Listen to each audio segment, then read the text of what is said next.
আপনারা জল মুরগিদের অনেকেই দেখে থাকবেন। মাঝে মধ্যে এরা মিষ্টি ডাক দেয়। এদের আমরা ডাক পাখিও বলে থাকি। এদের পরিষ্কার জলে স্নান করার ধরনটাই আলাদা। গোটা শরীর জল ছিটিয়ে স্নান করছে। এখানে এরা মিটিং করছে। সাদা বুকের ডাক পাখি পদ্মবনে বাসা তৈরি করছে। ডাক পাখি সাধারণত জুন থেকে অক্টোবর মাসের মধ্যে ডিম পাড়লেও সময়ের একটু হেরফের হতে পারে। 4টে থেকে 6টা ডিম পাড়ে।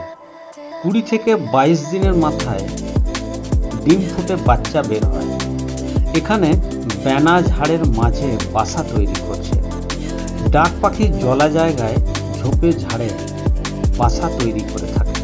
কাছাকাছি শুকনো পাতা না পেলে দূর থেকেও এরা পাতা, ডাঁটি, কাঠি এনে বাসা বানায়। ডিম পাড়ার 22 দিনের মধ্যেই কালো কালো মুরগি ছানার মতো বাচ্চা বের হয়। ডিমগুলো সাধারণত বাদামি সাদা বা ধূসর রঙের হয়ে থাকে। বাচ্চা লালন পালন করার দায়িত্ব পিতামাতার উভয়েরই সমান থাকে।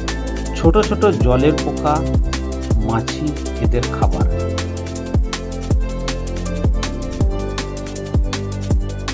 আরও তথ্য জানতে চাইলে কমেন্ট বক্সে লিখবেন, উত্তর দেব। আর ভিডিও ভালো লাগলে অবশ্যই লাইক দেবেন।